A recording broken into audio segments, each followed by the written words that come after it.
Boa tarde, amigos. Vamos retomar a leitura do Evangelho segundo o Espiritismo, mas primeiro vamos iniciar com a nossa prece. Vamos assim, elevando nosso pensamento a Deus e a Jesus, agradecendo a oportunidade de estarmos aqui, Senhor, pedindo que nos ampare, que nos proteja, que nos fortaleça na fé e na confiança.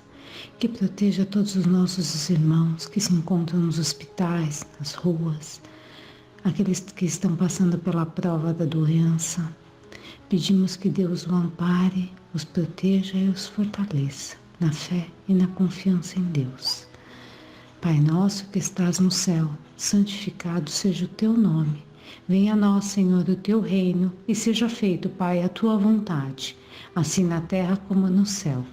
O pão nosso de cada dia nos dai hoje e sempre. Perdoa, Senhor, as nossas dívidas, à medida em que aprendemos a perdoar os nossos devedores. E não nos deixe cair em tentações e livra-nos da prática e do pensamento de todo mal. Que assim seja, graças a Deus. Hoje nós vamos estudar o capítulo 8. Bem-aventurados os que têm coração puro. Escândalos, se a vossa mão é motivo de escândalo, cortai-a. É o item 11 do Evangelho. E aí ele nos fala o seguinte: o que escandalizar, porém, a um destes pequeninos que crê em mim, melhor lhe fora que se pendurasse ao pescoço uma mó de atáfona e lançassem ao fundo do mar. Ai do mundo por causa dos escândalos, porque é necessário que sucedam escândalos, mas ai daquele homem por quem vem o escândalo. Ora, se a tua mão ou o teu pé te escandaliza, cortai-o e lança-o fora de ti. Melhor te é entrar na vida manco ou aleijado do que tendo 2 mãos e 2 pés ser lançado ao fogo do inferno. E se o teu olho te escandaliza, tira-o e lança fora de ti. Melhor te é entrar na vida com um só olho do que tendo 2 e seres lançado no fogo do inferno. Vede, não desprezeis algum destes pequenininhos, porque eu vos declaro que seus anjos no céu incessantemente têm vendo a face de meu Pai que está nos céus, porque o Filho do Homem veio salvar o que havia perecido. Então está em Mateus capítulo 18, 6, 11. E se o teu olho direito te serve de escândalo, arranca-o e lança-o fora de ti, porque melhor te é que se perca um de teus membros, do que todo o teu corpo ser lançado no inferno. E se a tua mão te serve de escândalo, corta e lança fora de ti. Porque melhor te é que perca-se um de teus membros do que todo o teu corpo. Mateus, versículos 5, 29 e 30. Então, por essa leitura, né, pela interpretação, né, o que a gente pode entender? Trazendo para o nosso conhecimento, né, da doutrina, né? Não podemos levar ao pé da letra a frase arranca-o e lança-o fora de ti, porque melhor te é que se perca um de teus membros, né? O que Jesus queria dizer com isso é que devíamos arrancar o mal que reside em nossos corações pela raiz, pois se não o fizermos isso, ele sempre reaparecerá em nossos atos, né? Além do mais, esse mal deve ser extirpado dentro do nosso coração, ponto central do nosso sentimento, e valeria mais ao homem renascer sem uma das mãos ou ser privado da visão, caso esses órgãos fossem prejudicar o seu progresso espiritual, né? A mão que já se habituou a bater, né? Que se serventia terá numa nova encarnação, se eu posso voltar a cair por conta disso. Né?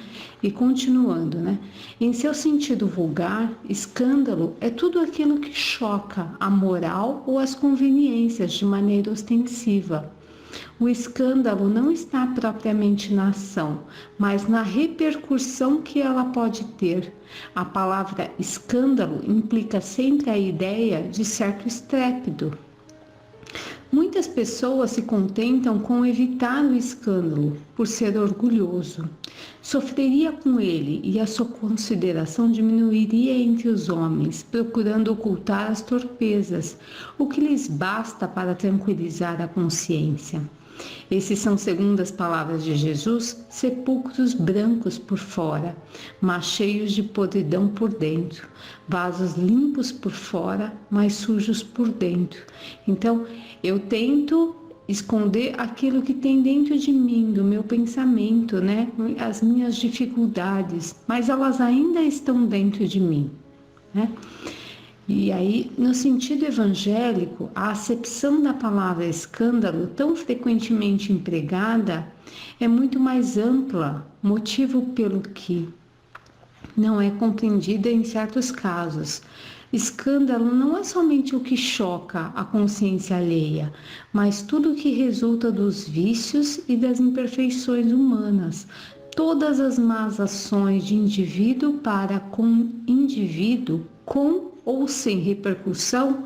O escândalo, nesse caso, é o resultado do efetivo do mal moral.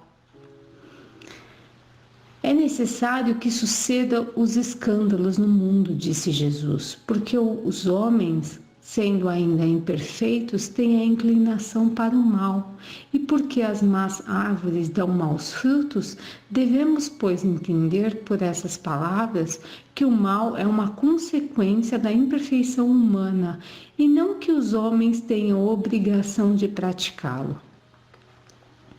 É necessário que venha o escândalo, para que os homens em expiação na terra se punam a si mesmos, pelo contato de seus próprios vícios, dos quais são as primeiras vítimas e cujos inconvenientes acabam por compreender. Depois que tiverem sofrido mal, procurarão um remédio do bem. A reação desses vícios serve, portanto, ao mesmo tempo de castigo para uns e prova para outros. E assim que Deus faz sair o bem do mal e que os próprios homens aproveitam as coisas más ou desagradáveis. Se assim é, dizer-se-á, o mal é necessário e durará sempre, pois se viesse a desaparecer, Deus ficaria privado de um poderoso meio de castigar os culpados. É inútil, portanto, melhorar os homens, mas se não houvesse culpado, não haveria necessidade de castigo. Suponhamos a humanidade transformada numa comunhão de homens de bem. Nenhum procuraria fazer o mal ao próximo e todos seriam felizes, porque seriam bons. Tal é o estado dos mundos adiantados, dos quais o mal foi excluído. Tal será o estado da terra, quando houver progredido suficientemente. Mas enquanto certos mundos avançam, outros se formam, povoados por espíritos primitivos e que servem ainda de morada, de exílio e de lugar de expiação para os espíritos imperfeitos, rebeldes, obstinados no mal, rejeitados pelo mundo, que se tornam felizes. E aí, para a gente entender esse capítulo do Evangelho, tem um trecho que foi extraído da revista semanal O Consolador, que ele fala que é necessário que venha escândalos, porque os seres humanos são pouco evoluídos, sabem ainda pouco sobre as leis divinas e praticam menos do que sabem. Consequentemente, fazem muitas coisas em desacordo com as referidas leis.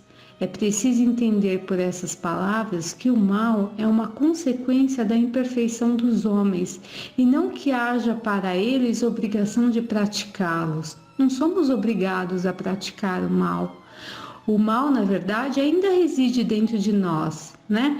E quando colocamos para fora, agredindo a qualquer um dos nossos irmãos ou a nós mesmos, estamos praticando esse escândalo, né? E aí, continuando, com outras palavras, o agir em desacordo com as leis divinas é uma consequência natural da imperfeição humana, no atual estágio evolutivo. Mas se ele não tentar não experimentar e não exercitar o seu livre-arbítrio, não se desenvolve e não evolui. Escolhendo o mal sobre as consequências do mal praticado, e aprende.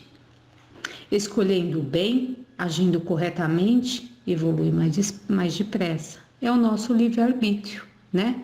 A nossa escolha, a responsabilidade é nossa. Temos 2 caminhos pela frente. Se escolhemos o mal, vamos colher os frutos do mal. Se praticarmos o bem, colheremos os frutos do bem. Mas sempre evolui. Sem liberdade para fazer escolhas, não há crescimento, não há responsabilidade. Se agir mal, pune a si mesmo, pelo contato com os seus vícios, do qual é a primeira vítima, acabando por compreender seus inconvenientes quando estiver cansado de sofrer no mal, e procurará o remédio do bem, esclarece o codificador, né? Mas ai daquele por quem o escândalo venha, porque aquele que mesmo inconscientemente serviu de instrumento para a justiça divina, cujos maus instintos foram utilizados, não deixou de fazer o mal e deverá sofrer-lhe as consequências.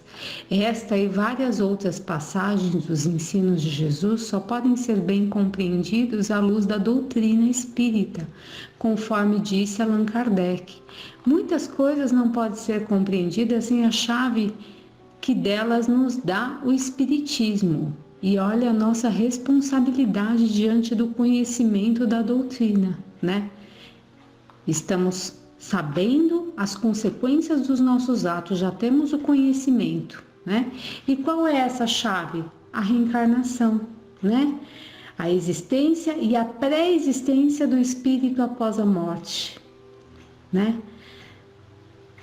O livre-arbítrio, a lei do progresso, a lei da causa e efeito.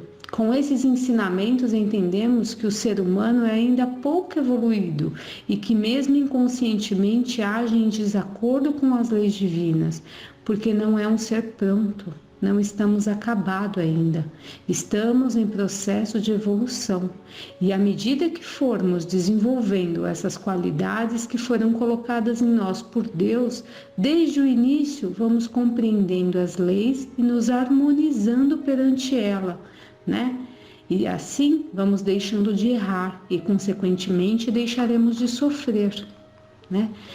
E aí, para a gente elucidar um pouco esse entendimento, a gente está fazendo o estudo junto com o livro do Divaldo, né?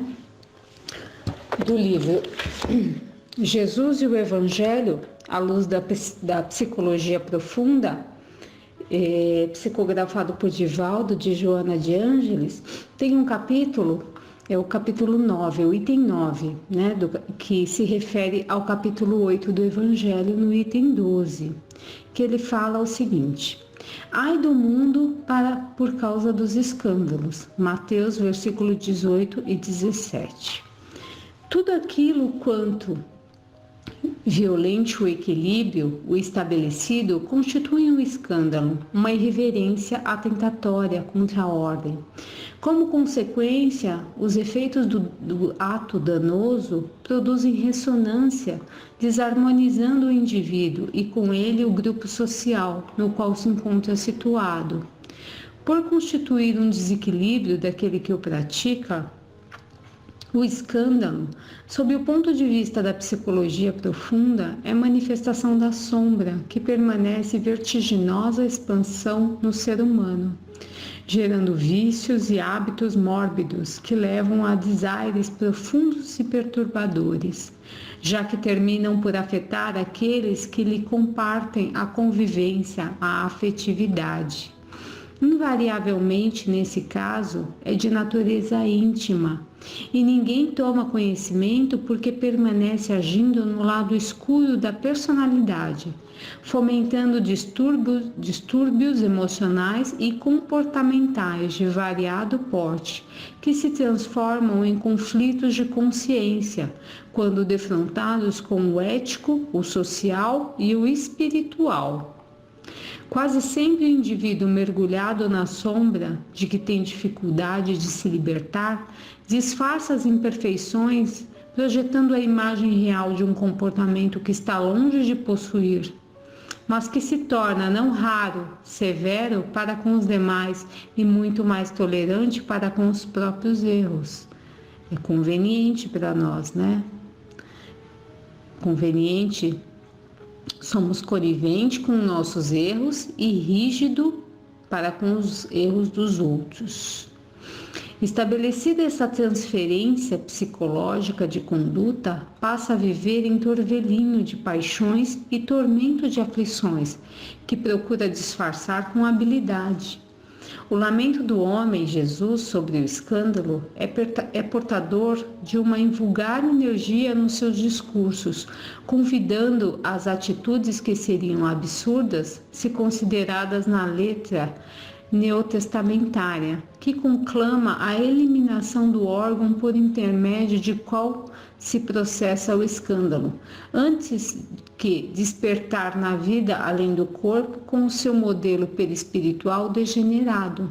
Isto porque todas as construções mentais do espírito, antes de atingirem o corpo e o induzirem à ação de qualquer procedência, são decodificadas pelo agente intermediário, que se encarrega de impulsionar a forma física na execução do propósito psíquico.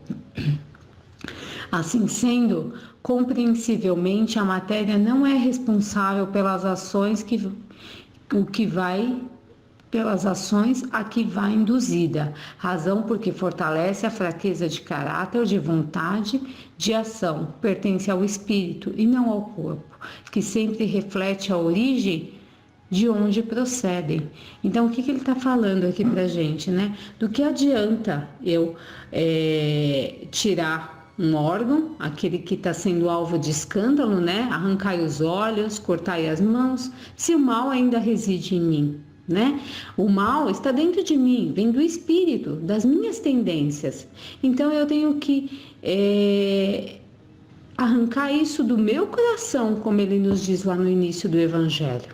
E aí, continuando, é inevitável a ocorrência de fenômenos perturbadores e infelizes, considerando-se o estágio que se demoram as criaturas humanas a sua anterioridade de conduta, os hábitos a que se encontram vinculados. Todavia, quando alguém se ergue para censurar e condenar sem autoridade moral para o fato, também produz escândalo, por esconder a deficiência e desforçar-se naquele em quem projeta a inferioridade que gostaria de eliminar. E aí, parando para a gente comentar um pouquinho, né? O que Jesus disse diante daquela mulher que estava sendo apedrejada? Aquele que não tiver pecado, que atire a primeira pedra. Quem somos nós para julgar o outro de qualquer ato que ele tenha cometido? Quem garante que já não estivemos no lugar dele? E se hoje nós nos escandalizamos, temos que agradecer a Deus, mas nunca julgar o que o outro está fazendo, né?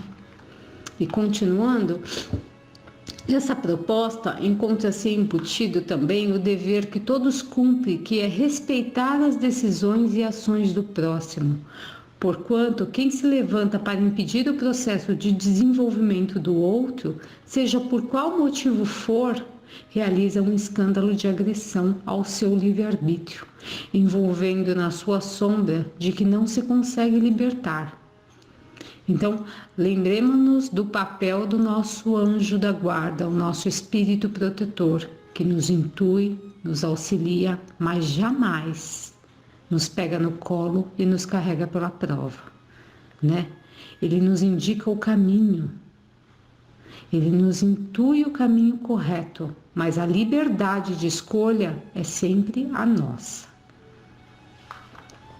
Esse é o sentido revolucionário da palavra de Jesus, em torno da necessidade da autoiluminação para se arrancar os órgãos escandalosos, a língua, o braço, a mão, o pé, Erradicar na nossa origem a onda vibratória que vai acionar o órgão. Eis o esforço que devemos empreender, de forma que seja eliminada a causa geradora da futura ação malévola, de modo que o indivíduo se harmonize, mudando a linha direcional das aspirações e dos compromissos aos quais se vinculam. Inevitavelmente se tornam necessários escândalos no mundo, porque constituem advertência para a observância dos bons princípios, porquanto, se assim não fora, dificilmente se poderia aquilatar os males que produzem os instintos agressivos, os comportamentos destrutivos, evitando as mais audaciosas conquistas morais. Para que os escândalos se tornem conhecidos, as criaturas se tornam intermediárias, e é essas que Jesus lamenta com severidade, porquanto estão escrevendo o capítulo obscuro do seu porvir, no qual defrontarão os frutos apodrecidos das atitudes anteriores, que ora lhes exigem recuperação. Como é sempre mais fácil reeducar, reparar e refazer, como é sempre mais difícil reeducar, reparar e refazer, o discurso de advertência tem um porquê, ajudando o indivíduo a poupar-se mesmo que com a austeridade de muitos prazeres que são da natureza primária e perversa, do que os fruir ou passar a viver sob a sodar da consciência intranquila e o coração angustiado. É necessário, porquanto, a ocorrência do escândalo, das suas sequelas morais e espirituais, porque dessa maneira as criaturas passam a considerar a profundidade do significado existencial, que é todo elaborado com compromissos de dignificação e engrandecimento. A única maneira de construir-se o futuro ditoso é extirpar dos sentimentos o egoísmo, esse grande responsável pelos males que se multiplicam em toda parte, substituindo pelo seu antagonismo, que é altruísmo, gerador de bênçãos e estimulante para o crescimento moral. As alegorias do Mestre demonstram a sua profunda sabedoria de esconder na letra que mata e no espírito que vivifica, porque os seus eram ensinamentos para todos os períodos dos tempos da humanidade, não somente para uma fase de um processo evolutivo do ser humano e do planeta terrestre. A questão de extirpar os órgãos, né? A questão de cortai e jogai. É uma forma de entendimento para que a gente consiga matar esse mal que reside ainda em nossos corações. Penetrando nos arcanos do futuro, ele podia perscrutar a sua essencialidade cultural, deixando desde então exarados os códigos de respeito pela vida e de integração na consciência cósmica. A visão da unicidade das existências em uma psicologia superficial torna absurda a lição do mestre a respeito dos escândalos, bem como outras de notável atualidade, se confrontadas com a doutrina do renascimento corporal, que contém a sementeira dos atos e a sua colheita, a realização em uma etapa, o seu reencontro em outra, constituindo um método educativo e salutar para o desenvolvimento de todos os valores éticos que jazem adormecidos no ser profundo, aguardando os fatores propiciatórios ao seu desenvolvimento. Enquanto o ser humano não se libertar dos prejuízos morais a que se entrega, cabe o lamento do mestre. Ai do mundo por causa dos escândalos, em face dos infelizes efeitos que deles decorrem, né? Aí concluímos a leitura da Joana aqui, psicografia do Divaldo. Para a gente finalizar o nosso encontro de hoje, do livro Caminho, Verdade e Vida, psicografado pelo Chico, pelo Espírito de Emmanuel, tem um trecho que fala sobre purificação íntima. E aí ele nos diz que cada homem tem a vida exterior conhecida e analisada pelos que o rodeiam, e a vida íntima da qual somente ele próprio poderá fornecer o testemunho. O mundo interior é a fonte de todos os princípios, bons e maus, e todas as expressões exteriores guardam aí os seus fundamentos. Em regra geral, todos somos portadores de graves deficiências íntimas, necessitadas de retificação, mas o trabalho de purificar não é tão simples quanto parece. Seria muito fácil ao homem confessar a aceitação de verdades religiosas, operar a adesão verbal, a ideologia edificante. Outra coisa, porém, é realizar a obra da elevação de si mesmo, valendo-se da autodisciplina, da compreensão fraternal e do espírito de sacrifício.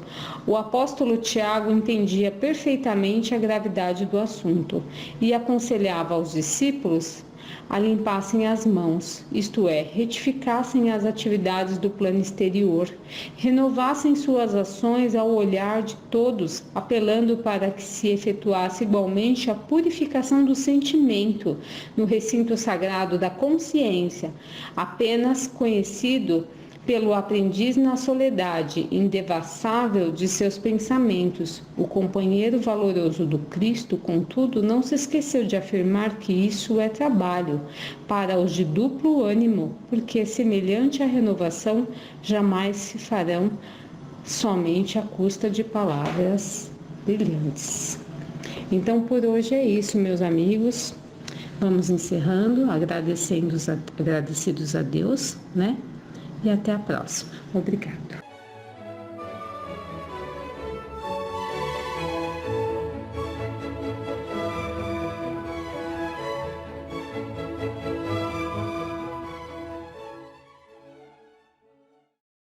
Boa noite, meus queridos amigos. Estamos aqui então para mais uma noite de estudos do nosso livro Diversidade dos Carismas. Mas antes de iniciar o estudo, já como de costume, vamos ler uma historinha, né? Para refrescar um pouquinho aí as agruras pelos quais todos estão passando. E a historinha de hoje tem por título A Gratidão. E baseia-se num provérbio chinês que diz: a gratidão é a memória do coração. E começa assim: o homem por detrás do balcão olhava a rua de forma distraída. Uma garotinha se aproximou da loja e amassou o narizinho contra o vidro da vitrine. Os olhos, da cor do céu, brilhavam quando viu determinado objeto. Entrou na loja e pediu para ver o colar de turquesas azuis. É para minha irmã. O senhor pode fazer um pacote bem bonito? O dono da loja olhou desconfiado para a garotinha e lhe perguntou: quanto dinheiro você tem? Sem hesitar, ela tirou do bolso da saia um lenço todo amarradinho e foi desfazendo os nós. Colocou-o sobre o balcão e feliz disse: isso dá, não dá? Eram apenas algumas moedas que ela exibia orgulhosa. Disse: sabe, eu quero dar este colar azul para minha irmã mais velha. Desde que morreu nossa mãe, ela cuida da gente e não tem tempo para ela. É aniversário dela e tenho certeza que ela ficará feliz com o colar que é da cor dos seus olhos.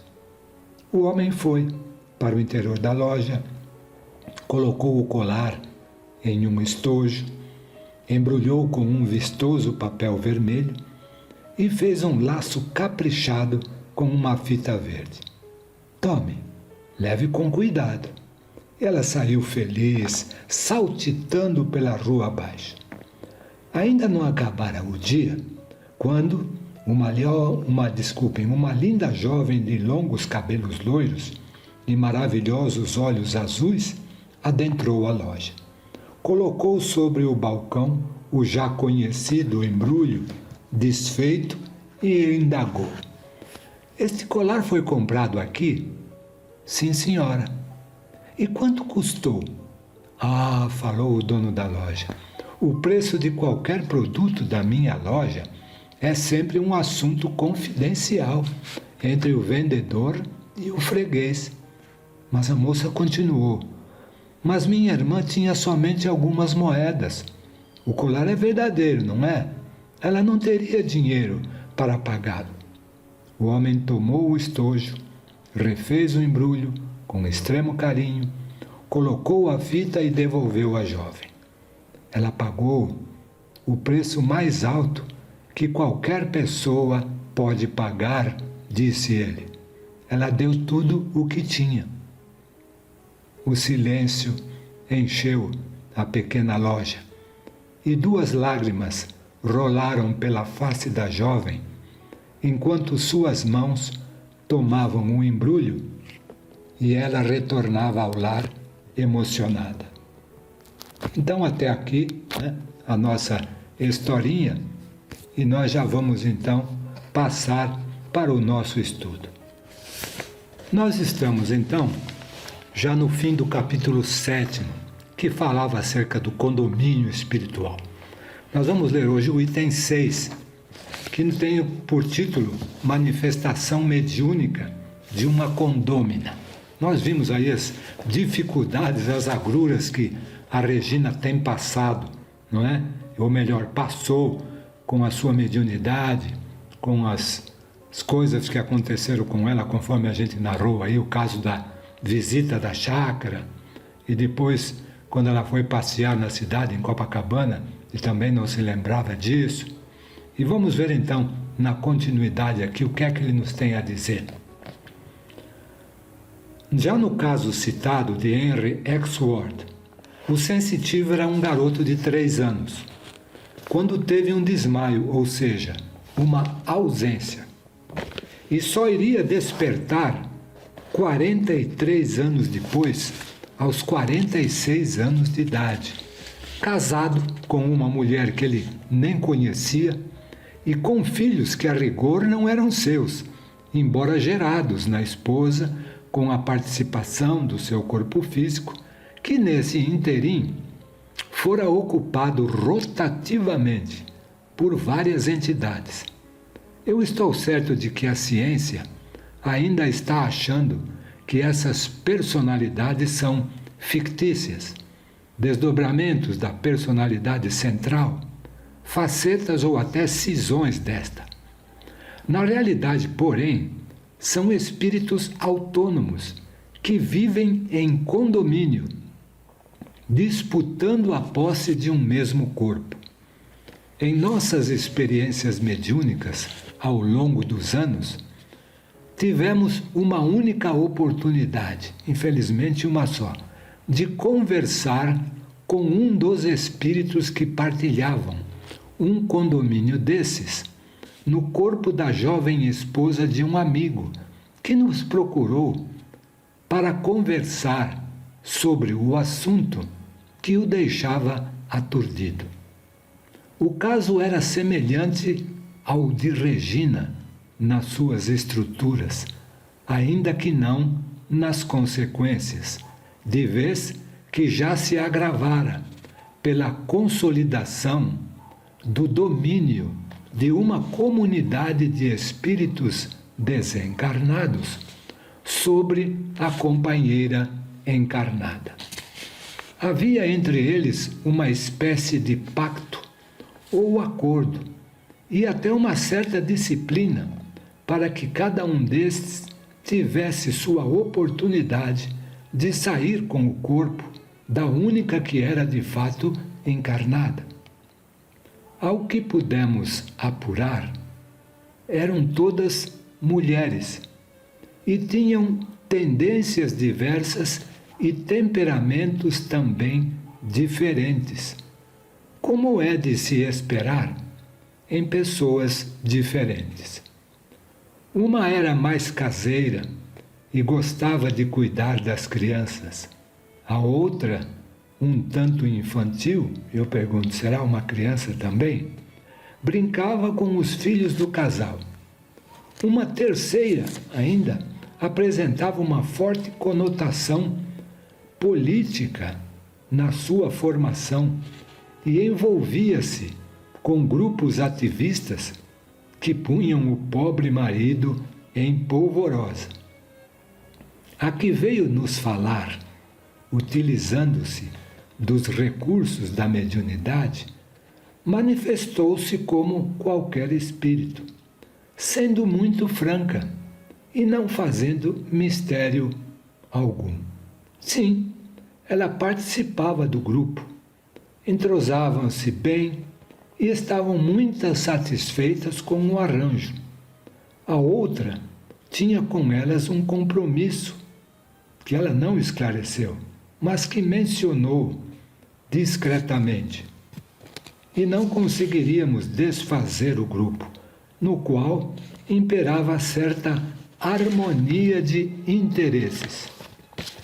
No caso de Regina, não ficamos sabendo, pela ausência de pesquisa à época e pelo tempo decorrido, quantas e que entidades operavam com o seu corpo e o que faziam, mas tudo leva a crer que havia uma certa comunidade de interesses em torno dela. Diz ela que, às vezes, sem nenhuma razão aparente, sentia-se dominada por um sono quase invencível. Era preciso um tremendo esforço de vontade para não se deixar adormecer em plena aula ou no meio de alguma tarefa qualquer. Nem sempre, contudo, tinha condições de escapar a tais induções. Bastava afastar-se o perispírito do corpo físico, e já vimos que ela tinha a maior facilidade de desdobramento, para que se tornasse possível à outra assumir seus controles mentais. Uma desculpa qualquer aceitável poderia ser formulada para que se vissem tais invasores com liberdade para sair com o corpo dela. Como esta, por exemplo. Hoje temos que acabar a aula mais cedo, pois eu preciso ir ao médico.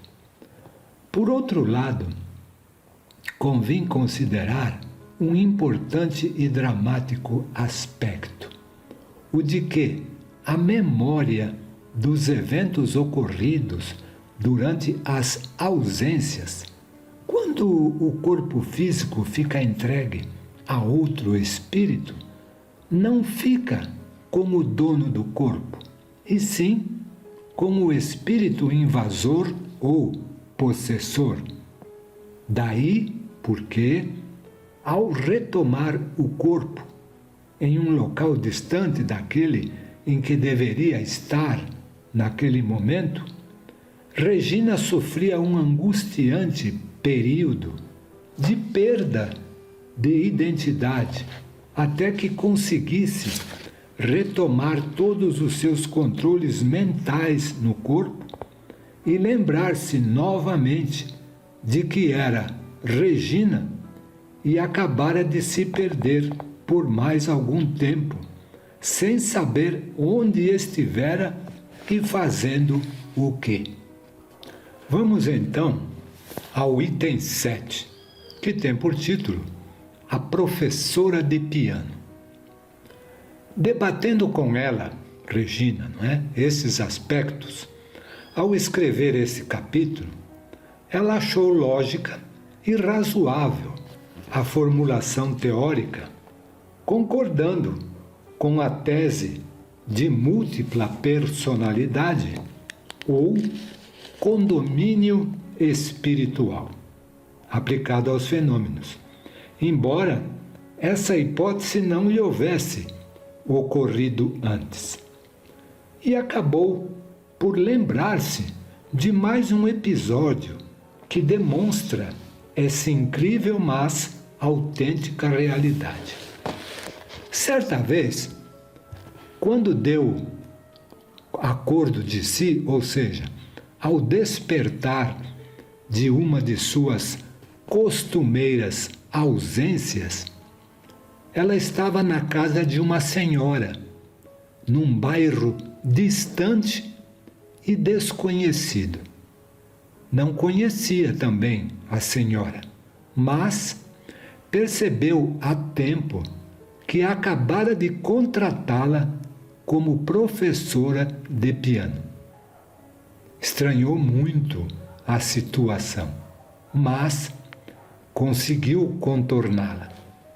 Não sabia nem como sair do conjunto residencial onde morava a professora, na qual acabara de entrar, obviamente, sob o comando de outra mente, de outra memória. A professora teve de acompanhá-la até a rua, que Regina não sabia qual era e tampouco em que sentido deveria de tomar condução a fim de voltar para casa. Outra dificuldade adicional ocorreu. Alguém, obviamente, contratara a professora, embora à época ela não tenha desconfiado disso. Mas era ela, Regina, quem deveria pagar as aulas, e o dinheiro que ela ganhava não era suficiente para essas proezas financeiras. Não houve outro jeito senão dizer à professora que a desculpasse, mas que não tinha como frequentar estas aulas regularmente.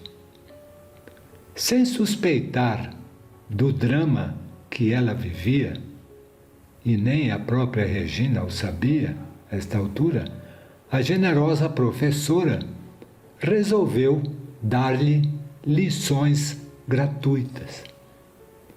No caso do fim de semana do sítio, portanto, podemos imaginar a seguinte, mas viável situação.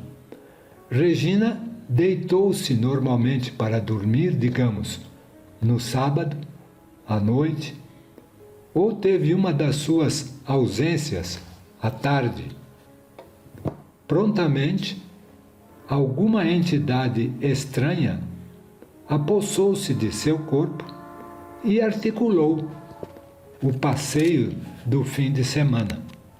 Ou talvez até já o tivesse articulado, tendo tudo combinado com a dona do sítio. Passou lá provavelmente a noite de sábado para o domingo e o dia todo de domingo. Em seguida, voltou para casa. Como vimos, ela morava sozinha a essa época. Dormiu na sua própria cama e acordou normalmente na segunda-feira pela manhã para ir trabalhar, sem a menor ideia de que seu corpo houvesse passado um agradável fim de semana no sítio de uma pessoa estranha. Não há outra explicação para a perplexidade e teimosa reação da mulher que, durante aquela mesma semana, ao encontrar-se na rua com a pessoa que passou o fim de semana com a sua família no sítio, ouve a outra garantir com a maior convicção que não a conhece. Foi demais para a pobre senhora. Sua conclusão é perfeitamente compreensível. Ou a moça mentia ali na rua, ou mentira no sítio. Como a identidade provava que a moça era Regina e não tinha o nome pelo qual se dera a conhecer, não havia alternativa possível. Ela mentira no sítio. o encontro na rua, em Cascadura, e o diálogo surrealista que travaram Regina e a mulher é, em suma, o confronto de duas perplexidades inexplicáveis. Como este assunto me fascina há muito tempo, tenho procurado estudá-lo sempre que me ocorre a oportunidade. Estou convicto, diz o autor, de que o fenômeno da múltipla personalidade é muito mais comum do que seria de se supor, pois raramente é identificado como tal. Trata-se, pois, de um fenômeno mediúnico de possessão, mais ou menos pacífica, e não uma mera ocorrência anímica ou uma ausência. Não é, portanto, um caso de bilocação ou bicorporiedade, e sim um fenômeno anímico, no caso desdobramento, conjugado com outro fenômeno mediúnico, no caso incorporação. Muito bem, aqui nós terminamos então o capítulo 7. Na nossa próxima leitura, nós iniciaremos o capítulo 8, que tem por título, melhor dizendo, a clarevidência. Então vamos à finalização do nosso estudo de hoje, elevando os nossos pensamentos a Deus, nosso Pai, a Jesus, nosso Mestre, a toda a companhia espiritual que temos e a todos os trabalhadores dessa nossa querida casa. Obrigado, Divino Mestre, por mais esta oportunidade de estudo, de aprendizado, de tuas divinas leis, agora nos mostrado de uma maneira mais clara, em que podemos ver a lógica dos acontecimentos, embora ainda alguns fenômenos sejam de difícil compreensão, mas com a certeza de que aos poucos estamos tendo todo o esclarecimento necessário. Pai nosso, que estás nos céus, santificado seja o teu nome. Venha a nós o teu reino e seja feita, Senhor, a tua vontade, assim na terra como nos céus. O pão nosso de cada dia dai-nos hoje, sempre, e perdoe, Senhor, as nossas dívidas, nos ensinando a perdoar os nossos devedores. Não nos deixes cair em tentações e livre-nos da prática e também do pensamento de todo mal.